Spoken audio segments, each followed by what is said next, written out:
উন্নয়ন প্রকল্প আর খোঁড়াখুঁড়িতে বেহাল রাস্তা। চট্টগ্রামে নগরীর প্রধান সড়কে খানাখন্দ, বৃষ্টি হলেই জলজটের চরম দুর্ভোগ। বর্ষা শেষে সংস্কারের আশ্বাস। এখানে পইরা মানুষের হাত পাও অনেক লোকেরা অ্যাক্সিডেন্ট হয়েছে। ঘর দুয়ার বাড়িঘর সব তল ভরে গেছে, শুধু এই খালটার করতে গিয়ে। বছরে একবার বৃষ্টিতেই কুমিল্লার চাঁদপুরে সারা বছর জলাবদ্ধতা, নোংরা পানিতে হচ্ছে নানা রোগ। সিটি কর্পোরেশনের বাইরে হওয়ায় নির্বিকার প্রশাসন, অভিযোগ বাসিন্দাদের। এবং আন্তর্জাতিক আদিবাসী দিবসে বর্ণিল আয়োজন। ৩ পার্বত্য জেলায় শোভাযাত্রা, সেমিনার, সমাবেশ। স্বতন্ত্র জাতিগত পরিচয় ও সাংবিধানিক অধিকার দাবি।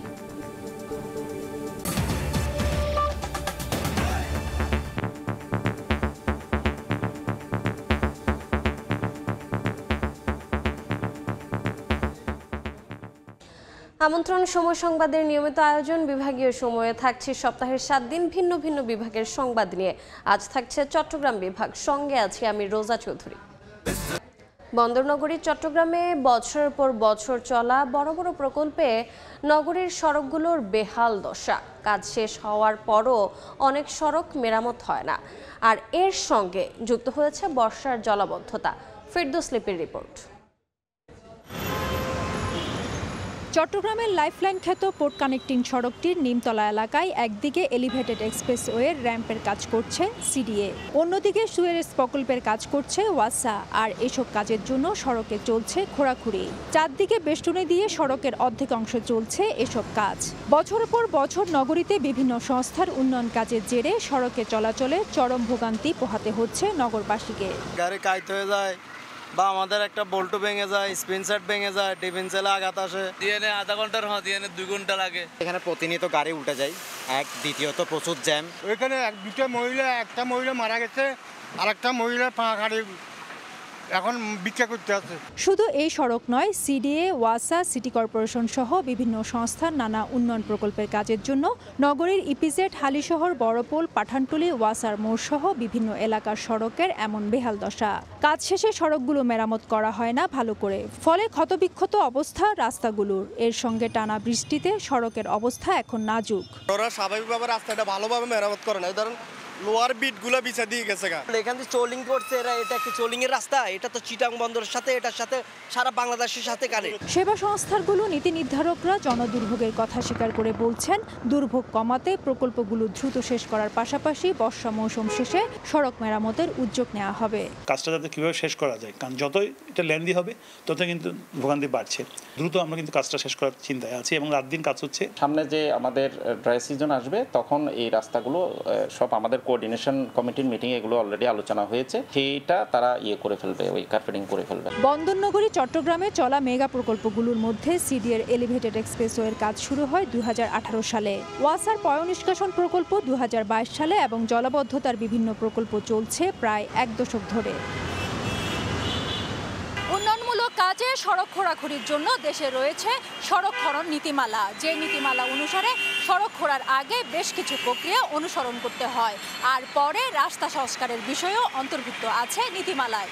কিন্তু অধিকাংশ ক্ষেত্রে সেই নীতিমালার কোনো বাস্তবায়ন থাকে না, ফলে বছরের পর বছর চলা উন্নয়ন কর্মকাণ্ডের কারণে নগরবাসীর কাছে রাস্তাগুলো যন্ত্রণাদায়ক হয়ে ওঠে। ফেরদৌস লিপি, সময় সংবাদ, চট্টগ্রাম।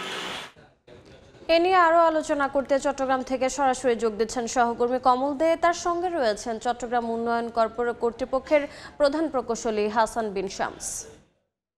কমল,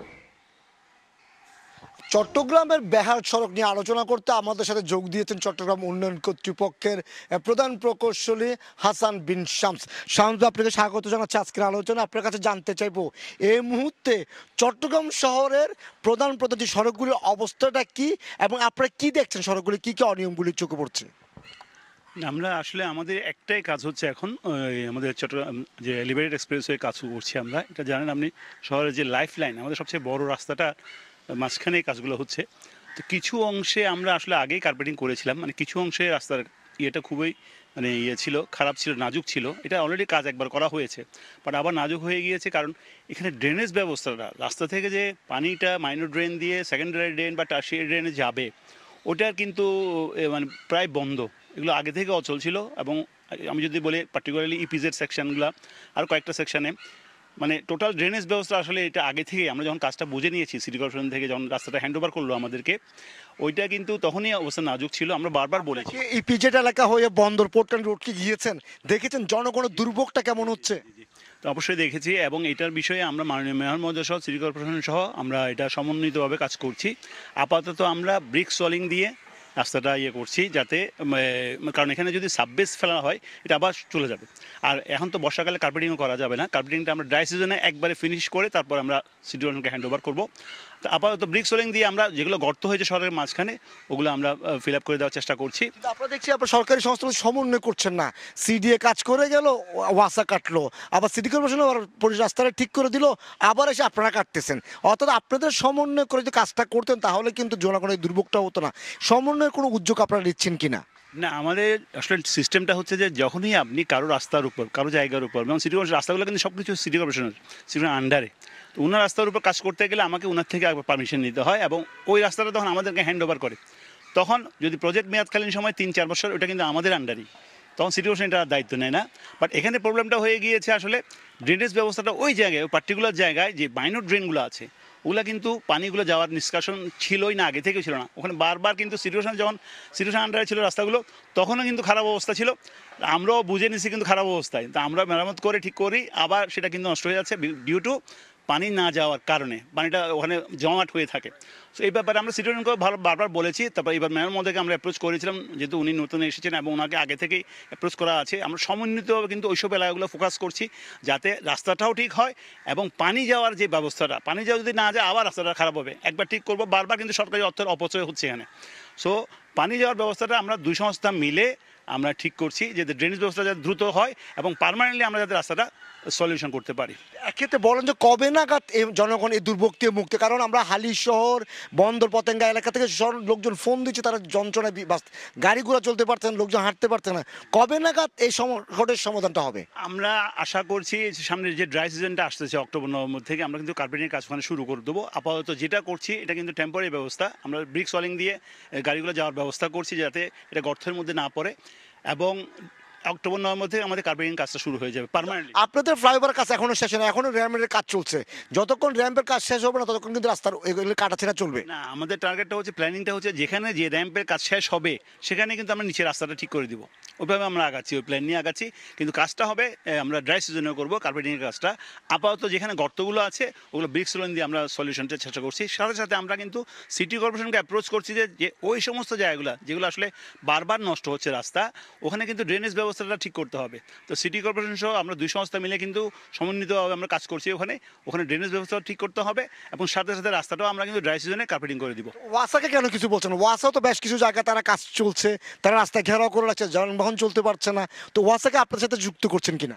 না, এটা ওয়াসাটা হচ্ছে আসলে ওয়াসা তো ওই কাজটা আমাদের সাথে না, ওইটা সিটি কর্পোরেশনের সাথে। আসলে সব কিছুতে কিন্তু সিটি কর্পোরেশন আছে, কারণ সব রাস্তাগুলো সিটি কর্পোরেশন আলটিমেটলি। তো আসলে কাজের সময় যখন প্রপার মেথোডোলজি অনুসরণ না করলে, আপনি ধরেন আমি একটা খনন করছি, আমরা যে কূপ খনন করছি বা পাইলিংয়ের একটা কাজ খনন করছি, ওটার মাটিগুলো কিন্তু গিয়ে আলটিমেটলি ড্রেনে পড়ছে। তো এটা যে সংস্থা কাজ করছে ওই সংস্থা কিন্তু এটা পরিষ্কার করে দেওয়ার কথা, এটা সিটি কর্পোরেশন করবে না। আমরা মানে এই নগরবাসী কখন দেখবে যে চট্টগ্রাম উন্নয়ন কর্তৃপক্ষ, চট্টগ্রাম সিটি কর্পোরেশন এবং চট্টগ্রাম ওয়াসা এর তিনটি গুরুত্বপূর্ণ সংস্থার সমন্বয়ের মাধ্যমে কোন কাজ করবে?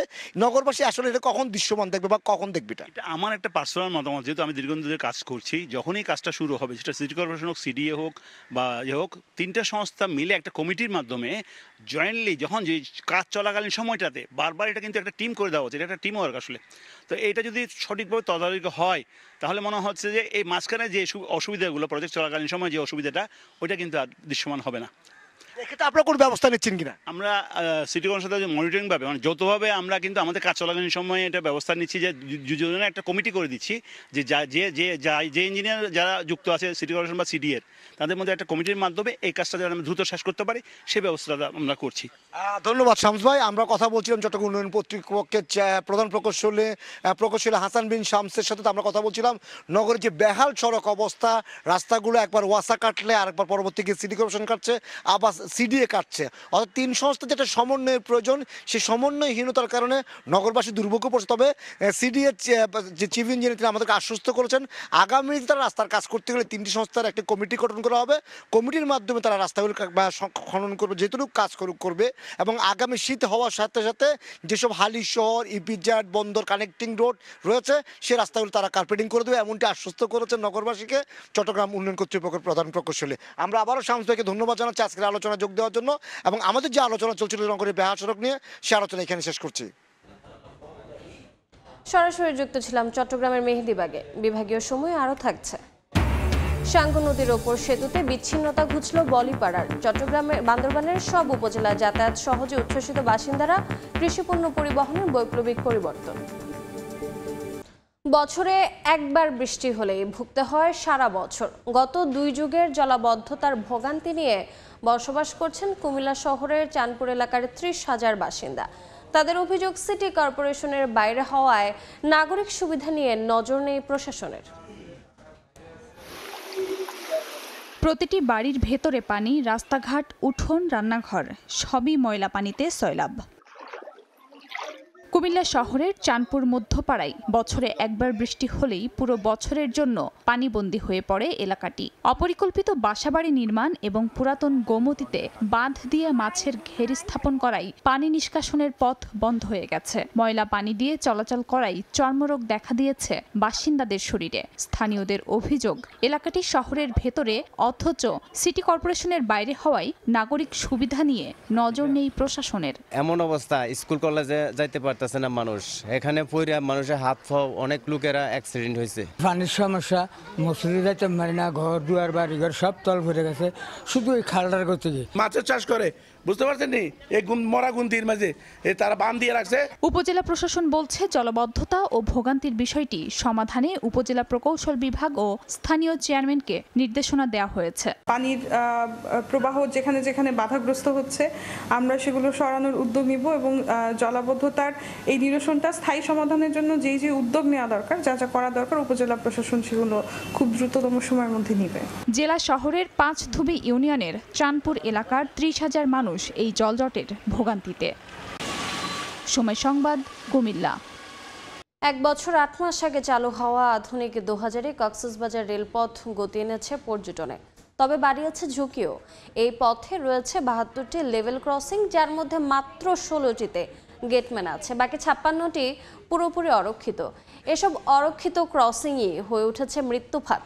মাত্র সপ্তাহখানেক আগেই 2 আগস্ট রামুর রশিদনগরে ঘটে যায় এক হৃদয় বিদারক ঘটনা। গেটম্যানবিহীন লেভেল ক্রসিং পার হওয়ার সময় ট্রেনের ধাক্কায় দুমড়ে মুচড়ে যায় সিএনজি অটোরিকশা। যানটিকে টেনে হিচড়ে 1 কিলোমিটার দূরে নিয়ে যায় ট্রেনটি। এতে প্রাণ হারায় একই পরিবারের 3 জন সহ চালক। প্রতিদিনই এই ট্রেন কখন আসে আন্দাজ করে পার হতে হয়। সিগন্যাল নেই গেটম্যান কিংবা ব্যারিয়ার। 2000 কক্সবাজার রেলপথে রয়েছে 72টি লেভেল ক্রসিং, কিন্তু গেট বা গেটম্যান আছে মাত্র 16টিতে, বাকি 56টি পুরোপুরি অরক্ষিত। রেল ক্রসিং এর জন্য কোনো ব্যারিকেড নেই, কোনো গার্ড নেই। গরু মারি গেলেও কিছু বলতে পারি না, মুষ মারি গেলেও কিছু বলতে পারি না। জনগণ যদি সচেতন থাকে, তারা যদি একটু ধৈর্য ধারণ করে, একটু যদি সহিংস হয়ে ওঠে, তাহলে দুর্ঘটনাগুলো আমি মনে করি যে অনেকাংশেই এটাকে নির্মূল করা সম্ভব। তবে রেল স্টেশনের মাস্টার বলছেন জনসচেতনতা বাড়ানোই আপাতত একমাত্র ভরসা। যারা আপনার বাই রোড থেকে যারা আসে রেল লাইন ক্রস করে, তাদেরকে সচেতন হতে হবে। বাংলাদেশ রেলের পক্ষ থেকে জিআরবি, আরএনবি এই ধরনের ক্যাম্পিং প্রোগ্রাম বিভিন্ন স্টেশনে পরিচালনা করে। গত 20 মাসে এই রেলপথে প্রাণ গেছে অন্তত 30 জনের। সুজাউদ্দিন রুবেল, সময় সংবাদ, কক্সবাজার। বিভাগীয় সময় আরও থাকছে। দখল দূষণের কবলে ফেনীর 1/2 খাল ও শাখা নদী, বিরূপ প্রভাবে দীর্ঘায়িত হচ্ছে বন্যা। পদক্ষেপ নেওয়ার ক্ষেত্রে নানা অজুহাত প্রশাসনের। বান্দরবানের সাঙ্গু নদীর ওপর নির্মিত হয়েছে 180 মিটারের দৃষ্টিনন্দন সেতু। খুলে দেওয়া হলো চলাচলের জন্য। এতে সহজ হয়েছে স্থানীয়দের যাতায়াত ও কৃষিপণ্য পরিবহন।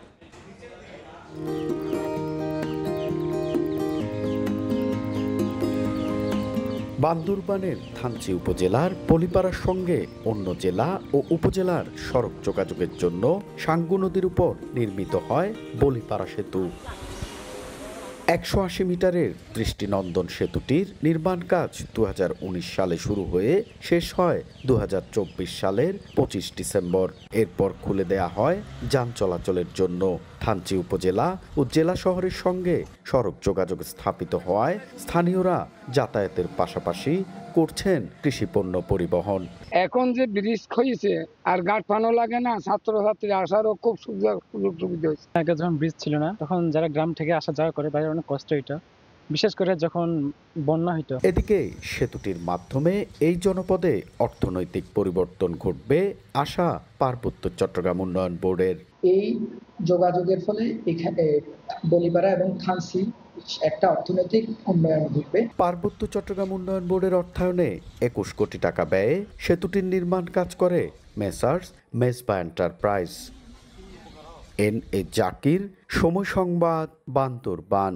দখল দূষণের কবলে ফেনীর অর্ধশতাধিক খাল ও শাখা নদী, যার বিরূপ প্রভাব পড়ছে ভাটির এ জনপদে। স্থানীয়দের অভিযোগ, বন্যা দীর্ঘায়িত হওয়ার অন্যতম কারণ খাল নদী দখল ও দূষণ।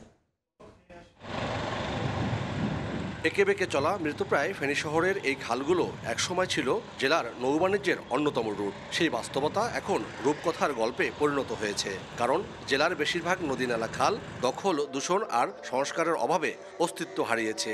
সংকুচিত হতে হতে এখন শুধু পয় নিষ্কাশনে ব্যবহৃত হচ্ছে, তাও এখন হুমকির মুখে। ফলে সামান্য বৃষ্টি হলেই শহরের প্রধান প্রধান সড়ক সহ পানিতে তলিয়ে যায় শহরের বেশিরভাগ এলাকা। দখল প্রতিরোধ করার কথা থাকলেও খোদ ফেনী পৌরসভা শহরের বিভিন্ন খাল ভরাট করে মার্কেট ও দোকান নির্মাণ করে ভাড়া দিয়েছে। দখল দূষণের মধ্যে শহরের খাজা আহমদ লেকের দাউদপুর এলাকায় পৌর সবজির আড়ত, পাগলিছড়া খালের উপর দোকান নির্মাণ, পিটিআই স্কুলের সামনে ড্রেনের উপর দোকান নির্মাণ, দমদমা খাল দখল অন্যতম অভিযোগ পৌরবাসীর। একই চিত্র জেলার সব নদী ও খালের। খালের মধ্যে গাছ পড়ে রয়েছে, ময়লা ফেলাইতেছে, পানি অপসারণ ঠিকভাবে হচ্ছে না। ব্যক্তি স্বার্থে সরকারের অব্যবস্থাপনায় এগুলি দিন প্রদিন চলে যাচ্ছে। গত বছরের আগস্টের ভয়াবহ বন্যা আর এবারের জুলাইয়ের বন্যার পানি দীর্ঘস্থায়ী হওয়ার অন্যতম কারণ হিসেবে খালগুলোর এমন বেহাল অবস্থাকে দায়ী করছেন ভুক্তভোগীরা। এখান থেকে পানিটা যে যাবে ওদিকে দোকানপাট করে জলবদ্ধতা সৃষ্টি করছে, এই মর্মে পানিগুলো নামতে পারতেছে না। সমস্যা সমাধানের উপায় জানতে গত 30 জুলাই স্থানীয়দের সঙ্গে মত বিনিময় সভা শেষে দখল ও দূষণ রোধে কার্যকর ব্যবস্থা নেওয়ার আশ্বাস দেন জেলা প্রশাসক। পানি উন্নয়ন বোর্ডের তথ্য মতে জেলায় ছোট বড় মিলে 137টি খালের দৈর্ঘ্য 510 কিলোমিটার কাগজ কলমে থাকলেও বাস্তবে 60%-ই অস্তিত্ব বিলীন হওয়ার পথে। আতিয়া সজল, সময় সংবাদ, ফেনী। আন্তর্জাতিক আদিবাসী দিবস উপলক্ষে 3 পার্বত্য জেলায় শোভাযাত্রা সহ নানা কর্মসূচি পালন করেছেন ক্ষুদ্র নৃগোষ্ঠীর সদস্যরা। সকালে রাঙামাটি ও খাগড়াছড়ি শহরের গুরুত্বপূর্ণ সড়ক প্রদক্ষিণ করে শোভাযাত্রাটি। অংশ নেন চাকমা, মারমা ও ত্রিপুরা জনগোষ্ঠীর নারী পুরুষ। পরে খাগড়াপুর জেবিসি সেন্টারে অনুষ্ঠিত হয় সমাবেশ। এ সময় আদিবাসী হিসেবে সাংবিধানিক স্বীকৃতি না পাওয়ায় হতাশা জানান বক্তারা। পাহাড় ও সমতলের স্বতন্ত্র জাতিগত পরিচয় ও সাংবিধানিক অধিকার প্রতিষ্ঠার দাবি জানান তারা। বান্দরবানে দিবসটি ঘিরে শহরের রাজমাঠে আয়োজন করা হয় গণসংগীত ও আলোচনা সভা। এবারে জেনে নেব চট্টগ্রাম বিভাগের গত সপ্তাহের আলোচিত ঘটনা।